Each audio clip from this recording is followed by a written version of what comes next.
Shalom, shalom, graça e paz. Bendito seja Deus, Pai de nosso Senhor e Salvador, Jesus Cristo. Nós louvamos ao Senhor porque Ele é Deus, porque Ele é Senhor sobre nossas vidas. Nós estamos aqui nesse dia, nosso segundo dia de jejum, em que nós estamos pensando na perspectiva do sangue de Jesus, a importância do sangue de Jesus em nossas vidas. E ontem nós falávamos sobre os 7 lugares onde o sangue de Jesus foi derramado. E falamos ontem do primeiro lugar, que foi o Getsemane. Eu queria então dar uma recapitulada rápida. E aí falei sobre as 5 importâncias e as 5 verdades sobre o sangue de Jesus.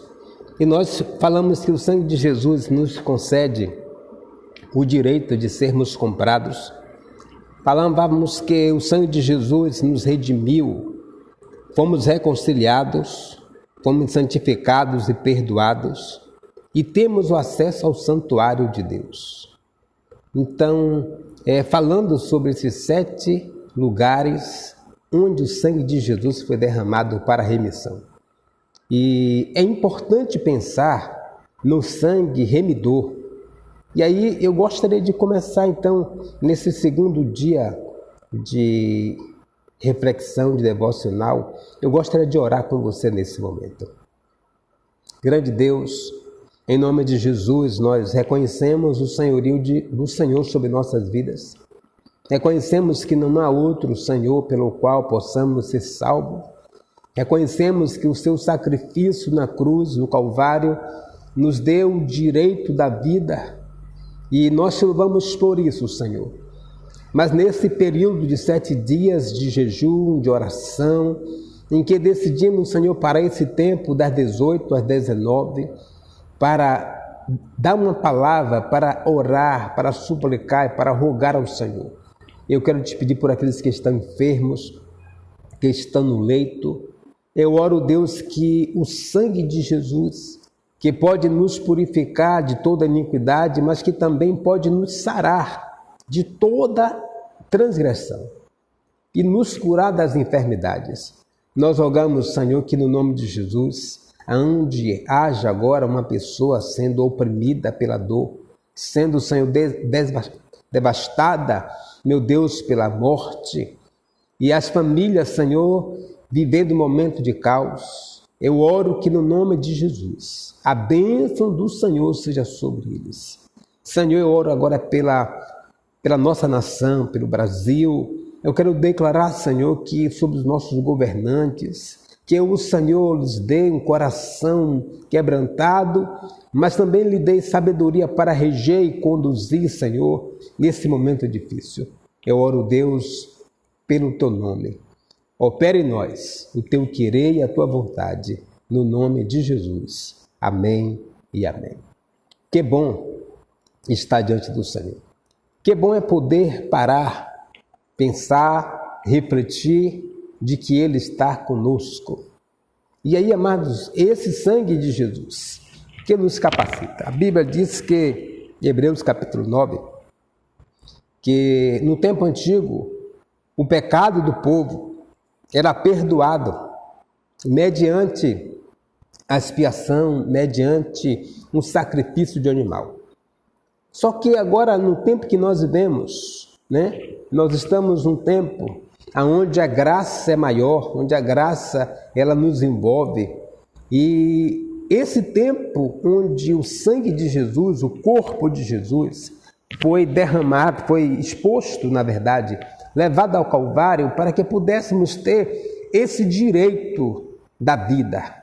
E é importante saber a respeito do sangue de Jesus, porque é esse sangue que consegue abrir os céus, esse sangue que consegue trazer para mim, para você, a liberdade.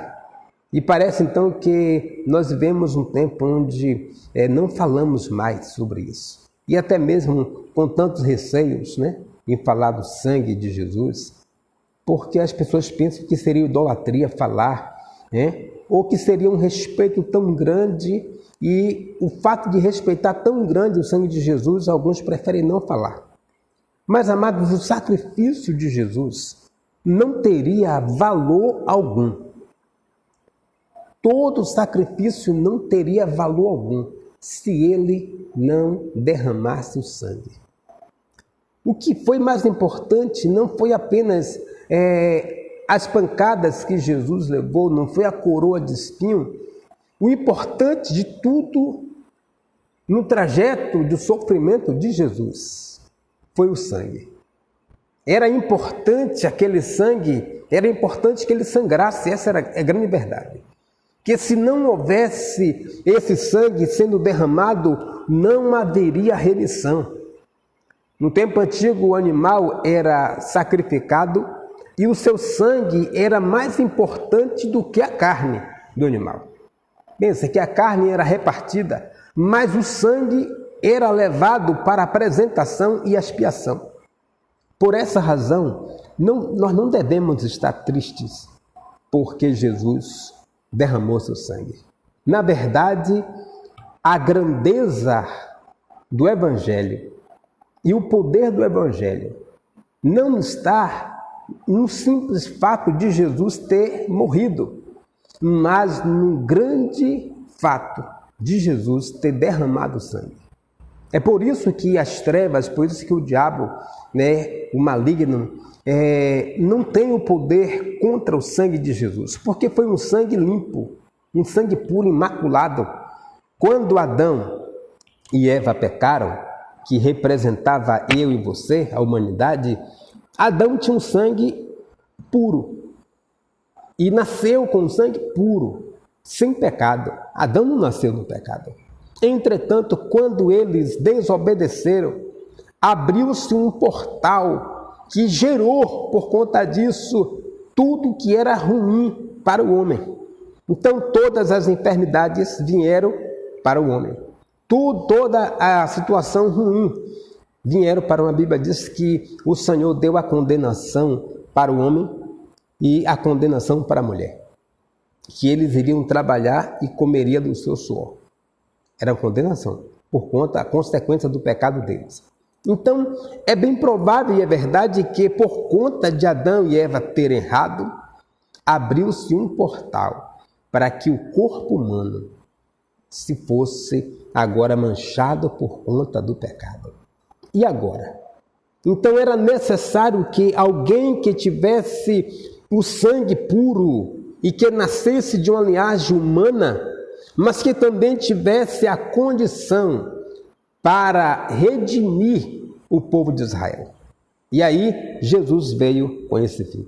Por essa razão que a Bíblia diz que Jesus foi tentado em todas as coisas e ele não pecou. Se Jesus tivesse pecado, nós não teríamos a condição de sermos redimidos. Então, o fato de Jesus entregar o seu corpo para ser dilacerado era um propósito. E esse propósito me traz o entendimento que o sangue de Jesus, derramado em 7 momentos, em 7 estágios, em 7 lugares, nos traz o entendimento de sermos absorvidos por conta desse sofrimento. E eu queria falar hoje, então, eu quero dar bem-vindo aos irmãos aí que estão conosco, E eu quero, então, falar hoje sobre o segundo lugar onde o sangue de Jesus foi derramado. Queridos, o segundo lugar foi um lugar doloroso.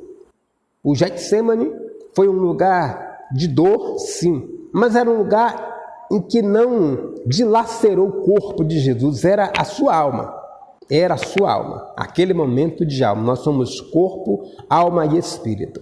Então, Jesus primeiramente entregou-se e sofreu na alma, para que a minha alma e a sua alma fosse livre. Então, você não precisa ter nenhuma dor na alma, porque ele já levou as dores quando no Getsemane ele derramou o seu sangue.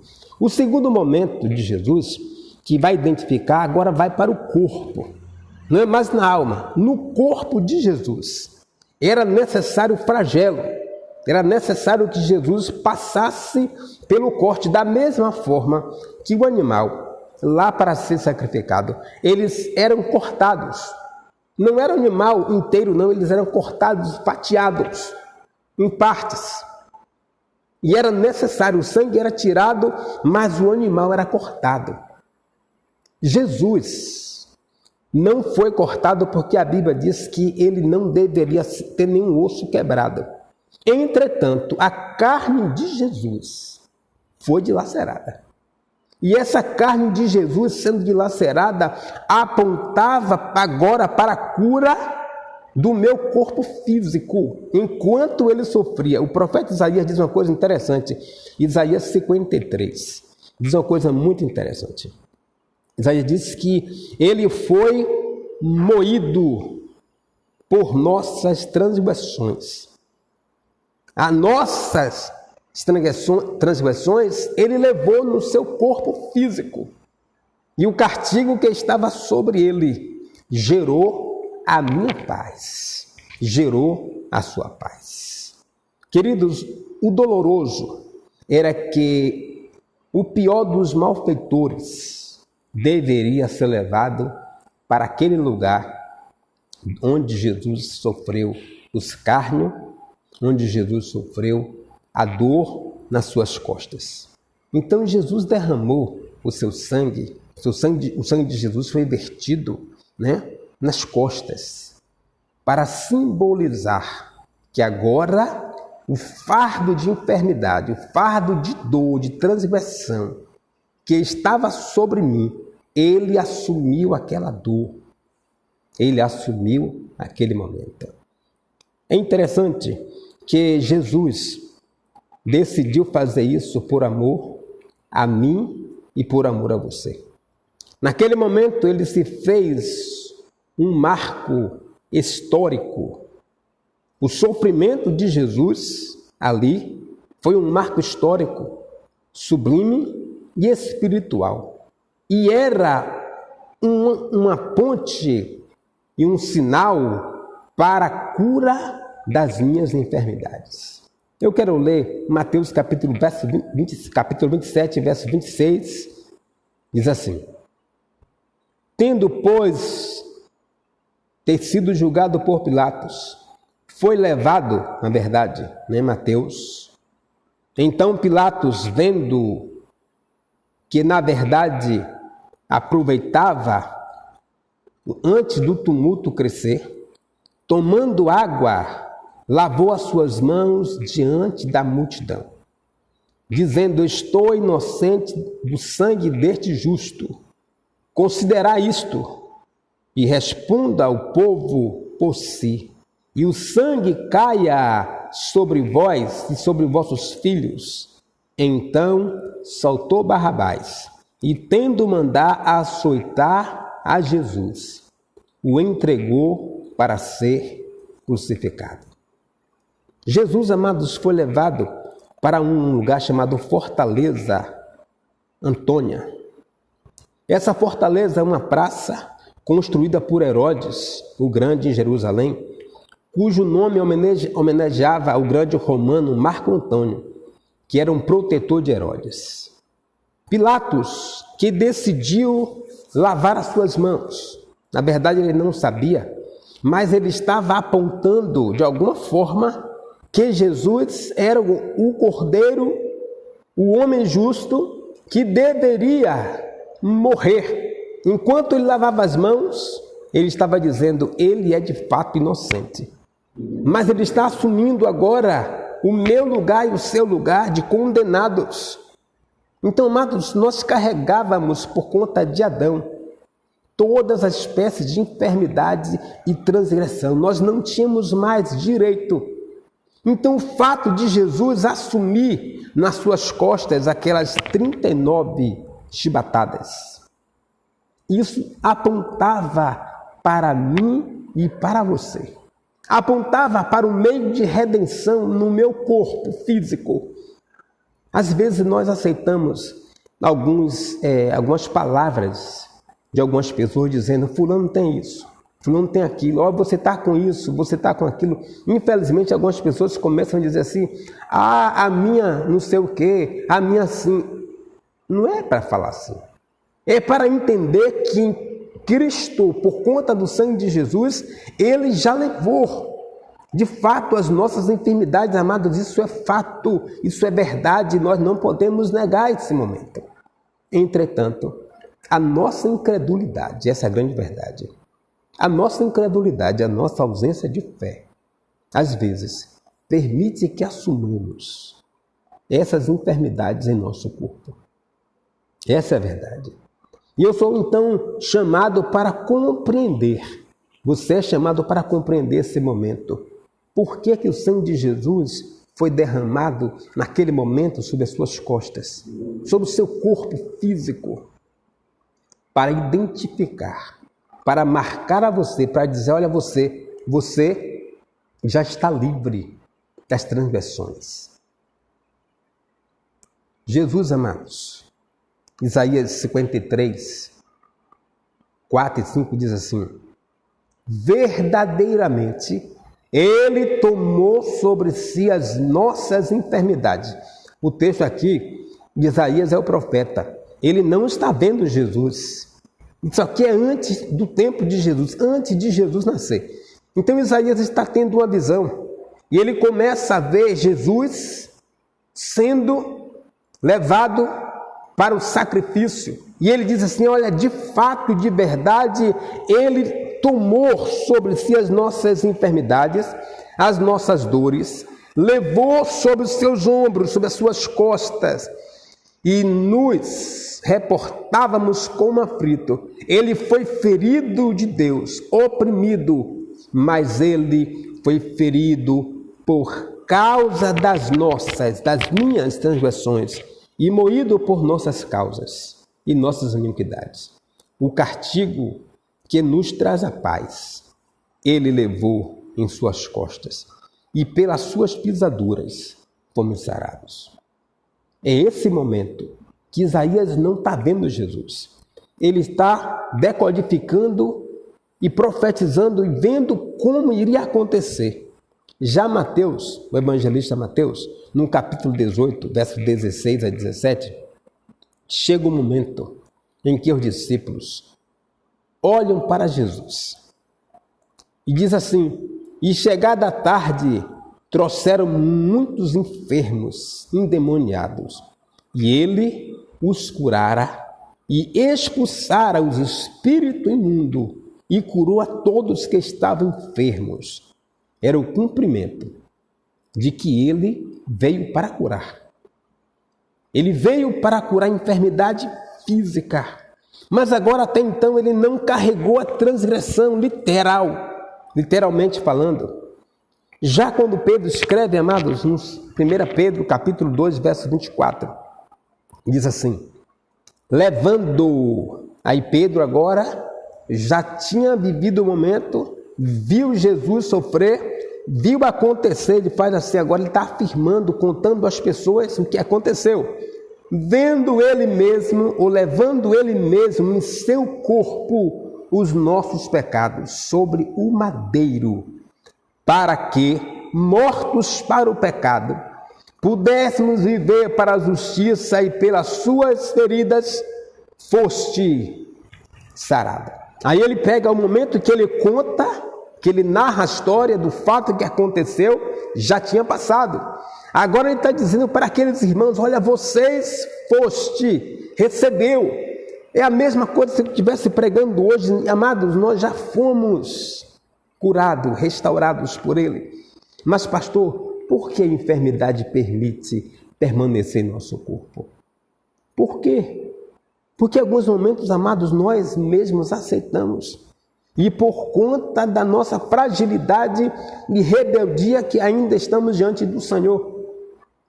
Por conta disso, é que às vezes o inferno, o maligno, acha-se por direito em alguns momentos de lançar a enfermidade. E aí eu preciso ter em mente algumas verdades. Você e eu, nós precisamos ter em mente algumas verdades a respeito desse momento em que Jesus carrega, em que Jesus carregou, em que ele tomou em seus ombros, por meio do sofrimento, da tortura física em que ele sofreu. Jesus, amados,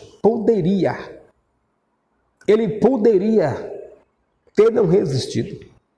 Mas qual era e qual seria o valor se ele morresse ali nas chicotadas?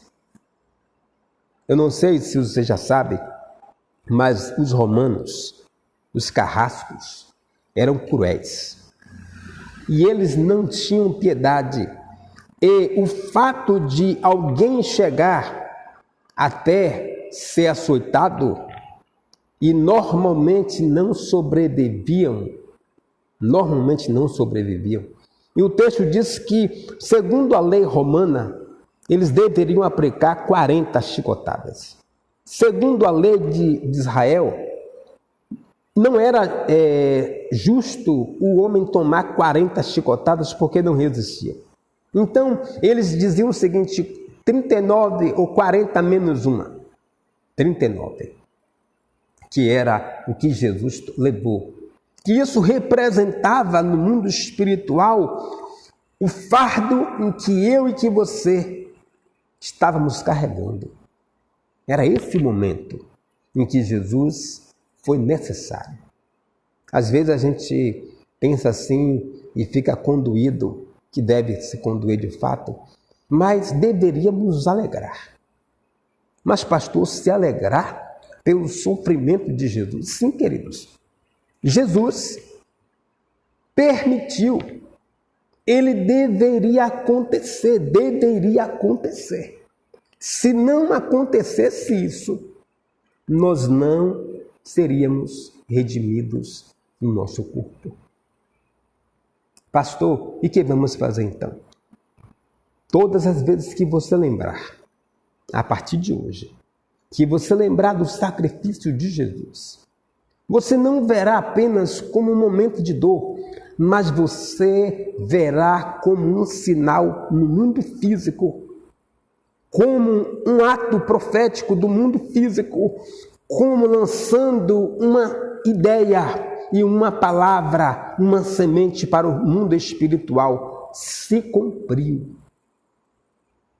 Essa é a grande verdade. Quando você pensar no sacrifício, nas chibatadas que ele levou, você vai ter que pensar assim: se cumpriu a palavra. E teria que acontecer. Pilatos tinha que lavar as mãos, tinha que inocentar Jesus, amados, porque ele era inocente. Não é que Pilatos foi bonzinho, não. Teria que acontecer. Porque se ele fosse culpado, então ele seria como eu, você, seria como você, seria como nós. Não teria serventia, não era inocente. Alguém como sendo um representante legal deveria dizer: é puro. O sumo sacerdote deveria pegar o animal e ele atestava. Era ele que dizia assim: ó, esse animal tem defeito ou esse animal não tem defeito. Deveria ser puro. E ele dava a sentença: é puro, pode morrer, pode sacrificar. Então Pilatos, quando pega as mãos e diz assim: eu estou lavando as minhas mãos, ele está dizendo: eu, como autoridade representada do povo, que tenho a voz do povo, eu estou dizendo: ele pode sim ser sacrificado. Ele pode assumir o nosso lugar, o lugar do pecador. Ele pode assumir o lugar do condenado. Ele pode assumir o lugar de alguém. Se ele não tivesse sido absolvido por Pilatos, não haveria a minha redenção no meu corpo. Não haveria a força do poder do sangue na minha vida, amados. Jesus era açoitado pelo carrasco, as suas costas traspassadas pelos vergões dos chicotes. Algo acontecia no mundo espiritual. Os céus se moviam, os anjos se moviam, queridos, para o cumprimento da profecia do profeta. Olha, verdadeiramente ele está carregando, olha lá o fato acontecendo. É nesse momento, amados, que o sangue de Jesus começa a ser derramado. Imagina agora que o chão fora completamente, porque era aprisionado em um tronco e eles ficavam com as costas expostas, e enquanto o carrasco lançava aí, cada chicotada arrancava um pedaço de pele e chegava até a ferir, a mostrar os ossos. Era isso que era necessário. E eu preciso entender, você precisa entender assim. Amados, uma grande verdade. As minhas transgressões e as minhas iniquidades foram absorvidas quando o sangue de Jesus foi derramado. Mas derramado onde, pastor? Passou pelas suas costas, para simbolizar que você não precisa mais carregar este fardo que te aprisiona. Ele já levou. E às vezes nós, amados, estamos carregando fardos no nosso corpo. Carregamos coisas que já não é mais nossa, já não me pertence mais. E às vezes as trevas, as pessoas vão lançando fardos. Jesus diz assim, vinde após mim todos vós que estáis cansados, sobrecarregados, e eu aliviarei vocês. Tomai sobre vós o meu jugo e aprendei de mim, que sou manso e humilde de coração. Era Jesus falando, vocês não suportam. Nós não suportaríamos levar, amados, uma chicotada. Na primeira, já teríamos dito, eu entrego tudo. E Jesus, ele suportou até chegar à cruz. Porque na cruz seria o momento para consumar. E a Bíblia diz que as últimas palavras de Jesus foi tetelestal. Está consumado. Ele estava dizendo, eu cheguei na cruz. Amados, foi um processo para tirar Jesus da cruz, porque era o final, era o ápice de Jesus chegar até a cruz. E a tentativa de não levar a cruz, de não chegar à cruz, foi o sacrifício, foi a tortura. Mas na tortura, ele disse, eu preciso suportar, porque eu ainda tenho um alvo, o meu objetivo é me entregar na cruz. Jesus dizia o seguinte, eu tenho o poder de dar, e tenho o poder para tomar lá. Ninguém me tira de mim, mas eu de mim mesmo dou. Amados, ninguém matou Jesus, não. Tire isso da tua cabeça. Ninguém matou Jesus. Às vezes nós falamos, mataram Jesus. Não, amados, Jesus não morreu assim, não. A Bíblia diz que ele se entregou o seu corpo, dizendo, Pai, em tuas mãos eu entrego o meu espírito. Ele não foi assassinado. Ele entregou, isso quer dizer que ele fez uma oferta voluntária e consciente por mim e por você. Pensa nisso. Coloca uma coisa na tua mente. Você precisa pensar na importância do sacrifício do sangue de Jesus. Era necessário ser derramado. Que se não houvesse derramamento de sangue, não haveria remissão de pecado. Mas, pastor, poderia pegar o sangue de Jesus e jogar? Não. Era necessário. Amados, enquanto ele levava, uma nota interessante, a tortura com esse tipo de chicote, queridos, era exclusiva e reservada unicamente para os rebeldes e fora da lei. Escuta bem, a tortura de chicote, nesse termo que Jesus tomou, 39 chicotadas, era reservada e exclusiva para os rebeldes e fora da lei. Aí você diz, pastor, Jesus não era nenhum rebelde? Não. De fato, ele não era rebelde, mas ele assumiu o seu lugar, ele assumiu o meu lugar, e o meu lugar e o seu lugar é um lugar de rebeldes, porque nós cometemos, amados, rebelião. Somos rebeldes quando deixamos de ouvir a voz do Senhor. Somos rebeldes quando não atentamos à sua voz. Somos rebeldes quando caímos no pecado, cometemos rebelião, e a Bíblia diz que toda rebelião é pecado. Então, o fato de Jesus ter sido considerado rebelde ao ponto de ir e tomar aquela chibatada, mesmo Pilatos tendo lavado as mãos. Mas Jesus foi crucificado pela lei dos judeus. Pela lei dos judeus. E nessa lei dos judeus, Jesus era puro. E os judeus disseram: não, ele cometeu uma heresia. Ele disse que era o Filho de Deus. Então os judeus pegaram e disseram: já que ele afirmou que era rei dos judeus, então ele cometeu uma atrocidade, ele cometeu uma injustiça, ele cometeu uma falha na lei dos judeus. E por conta disso, eles decidiram então condenar Jesus. E Jesus foi levado assumindo a culpa. Ele assumiu a minha culpa.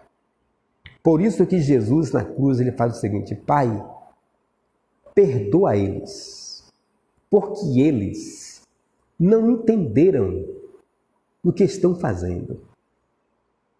Perdoa eles porque eles não entenderam a revelação. Perdoa eles porque eles não entenderam o projeto. Eles estão fazendo isso, mas sem entendimento. Era necessário morrer, mas seria uma entrega. E amados, e eles fizeram tudo isso. E hoje eu e você recebemos o perdão. Recebemos a graça. Recebemos a vida. Ele tomou as minhas dívidas, como disse aqui o irmão. Ele tomou as minhas dívidas. Tomou as suas dívidas. Ele tomou as minhas transgressões. E por que aqui hoje nós queremos então carregar aquilo que Jesus já levou? Sabe por quê? Porque nos falta a consciência do sangue remidor, do sangue de Jesus, que tem o poder para dilacerar, para quebrar, para desfazer toda e qualquer força das trevas que tenta oprimir a tua mente, que tenta trazer sobre o teu corpo alguma espécie de transgressão ou ainda de enfermidade. Você precisa fazer declarações.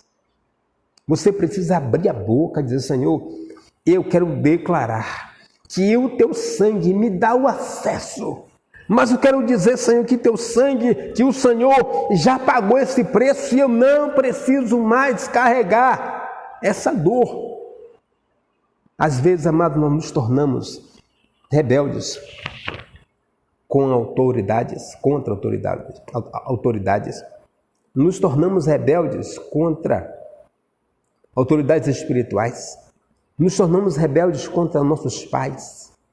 E isso tudo afronta os céus. Isso afronta os céus.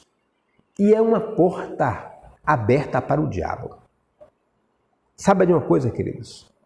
Todas as vezes que eu e você nos tornarmos inconscientes do estado em que nós já fomos absolvidos, o diabo cria força contra a minha vida e contra a sua vida. Por essa razão que nós decidimos então nesses dias parar. E eu gostaria que você, como servo do Senhor, pudesse compartilhar esse tempo. Pudesse chamar outras pessoas para estar ouvindo, para estar vivendo esse momento. Estaremos orando agora. Eu gostaria que você na sua casa, eu falei de manhã,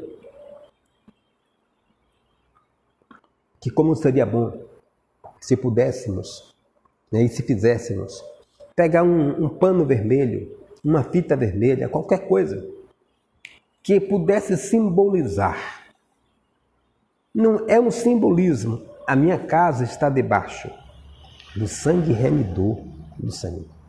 Domingo nós profetizamos e declaramos que você deveria ungir a sua casa. Ungimos a sua mão e você ungiu os umbrais da tua casa. Como seria lindo se você fizesse isso. Coloque alguma coisa vermelha. Que pudesse ser um memorial dizendo: a minha casa está coberta com sangue. Ou se não quer colocar na frente da tua porta, coloque na tua mesa. Coloque na tua casa. E diga assim: o Senhor, eu tenho entendimento do sangue remidor de Jesus. Põe a mão no coração, por favor. Eu gostaria de orar. Se você pode encostar a mão aí no seu celular, na sua TV, eu gostaria de orar por você. Você que está em sua casa, põe a mão. Grande Deus, Senhor, nós entendemos a importância do sangue de Jesus. Entendemos a necessidade que foi, o quanto foi necessário o teu sofrimento. Meu Deus, e nós aceitamos esse sofrimento, aceitamos o sangue que verteu das tuas costas para simbolizar de que as amarras das trevas, que o poder das trevas não tem mais força contra a nossa vida nem nosso corpo. E debaixo desse entendimento, nós nos sujeitamos e nos submetemos ao sangue de Jesus. E queremos, Pai, que a gota do teu sangue, que já foi derramada, meu Deus, nós não queremos mais que o Senhor derrame, porque você já foi um único sacrifício, já foi feito. Mas eu quero te pedir que o Senhor nos coloque agora na condição, meu Deus, de inteligentes, para entender esse derramamento e dizer: Senhor, eu aceito. E a partir de hoje eu quero ver o sacrifício de Jesus dizendo: foi por mim e foi necessário, porque eu não suportaria tal dor, nem tal sofrimento no meu corpo. Mas o Senhor fez e não abriu mão. O Senhor não fugiu e o Senhor ali esteve suportando para que eu hoje pudesse ter paz. Eu aceito. Eu quero te pedir que no nome de Jesus, o Senhor libere agora, Senhor dos céus, libere, Senhor dos céus, entendimento. E que nós queremos agora, no nome de Jesus, absorver esse entendimento e ser absorvido pelo poder do sangue de Jesus. E dizer a Satanás: olha, Satanás, você não tem mais direito sobre a minha vida, não tem mais direito sobre a minha saúde. Senhor, e seja lá quem estiver agora, Senhor, enfermo, eu quero declarar agora aqui no nome de Jesus, o poder do sangue de Jesus, que pode curar, que pode trazer, Senhor, a paz no interior, que pode quebrar, Senhor, com essa força das trevas, que lança enfermidade no nosso corpo, porque o Senhor já levou sobre si as nossas transgressões. Eu oro, receba agora a cura e a vida de Deus. Onde estiver o enfermo, Senhor, nós oramos agora que as tuas mãos passem sobre eles, no nome e para a glória de Jesus. Amém e amém. Que Deus te abençoe, meu amado. Amanhã estaremos de volta às 18 horas. Eu tenho entrado 18 em ponto, queridos. Se você chegar às 18h05 e 2, eu já estarei falando. Ou já terei orado. Então, amanhã estaremos de volta. Que o Senhor te abençoe. Beijo no coração. Que a vida do Pai e a manifestação do Espírito esteja sobre a tua casa. Amém? Tchau, até amanhã. Que o Senhor abençoe a vocês. Tá bom? Um abraço, um beijo.